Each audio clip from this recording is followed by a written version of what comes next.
Welcome to Modern Farm Business Podcast. This podcast is designed to help the farm leader bring their business to the next level. We'll cover everything from leadership and finance to strategy and planning. I'm your host, Dean Hefta. It's an understatement to say Google loves data to answer questions. As masters of using information to look for patterns and improve understanding, they often turn that ability onto themselves to answer big organizational challenges. This is helpful for us as small business leaders to be able to leverage and apply their insights to our own business situation.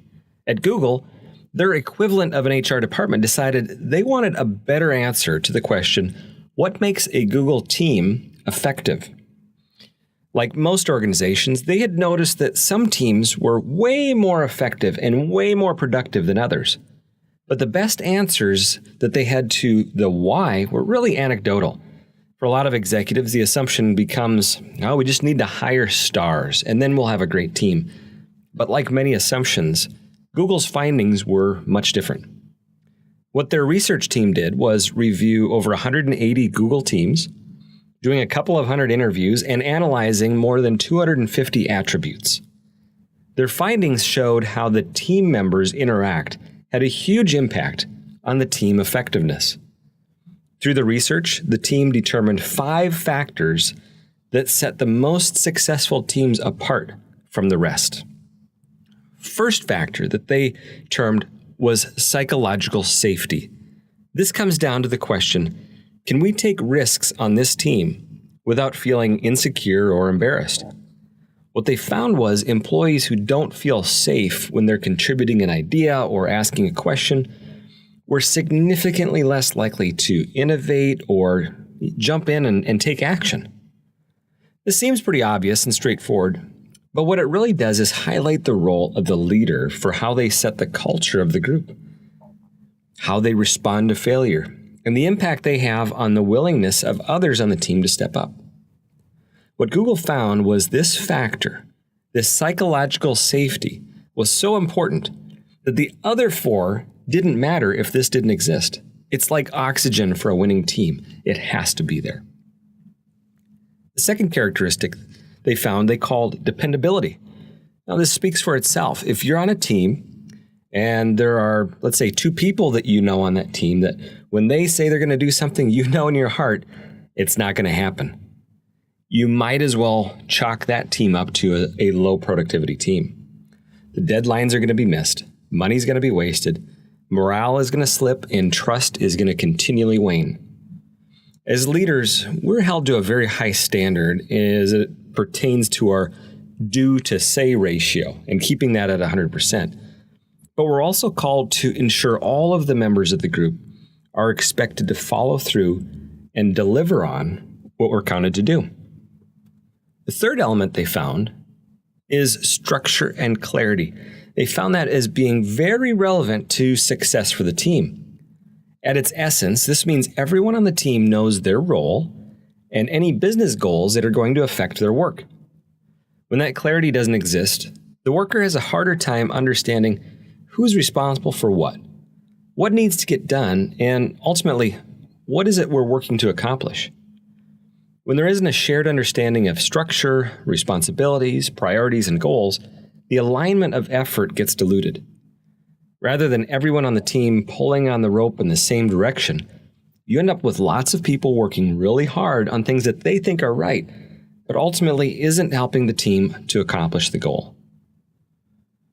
Next, they identified meaning as being present in those most successful teams. Now, this one feels a little bit more abstract, but essentially it deals with how connected are the people on the team to the business and their work.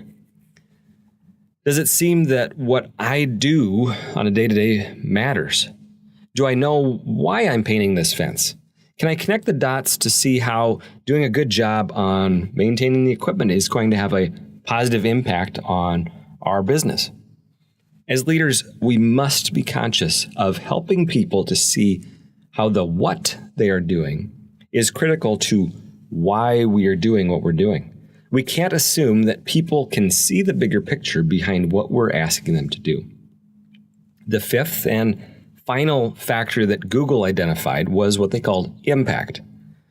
This really, for me, relates closely to how the employee links their actions to being able to move the needle for the organization. It's very connected in my mind to meaning that we just talked about. But how I separate them is that meaning relates to if I think what I do is important, whereas impact relates to seeing how my effort helps to achieve the team's goals. So, as leaders, how can we apply this learning to our operations, to our environment, to our business? Maybe our business only has 2 or 3 of us on the team, or maybe we're a part of a large and complex operation with many teams. Regardless, the principles are the same. And how we shape the environment and the culture has a huge impact on the performance of our team. Think about your business. What happens when people make a mistake or they have a silly idea? It is the thing that happens after that mistake or the idea that speaks to our culture. If there's punishment for failures or mistakes, fewer people are going to stick their neck out. What about dependability? How frequently do I follow through on my commitments in the time frame I've committed to? Does everyone on the team have a habit of executing on their promise? Do we consistently determine and lay out when something is going to be done by and who's going to do it? If not, how can we as leaders begin making that shift to helping our teams make fewer promises that we hold in very high regard?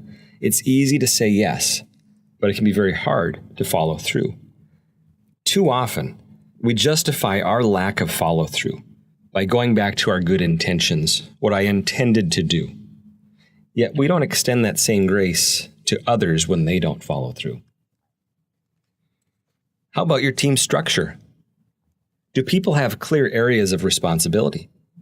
Do we feel our energy is aligned to a common goal and it's clear what success looks like?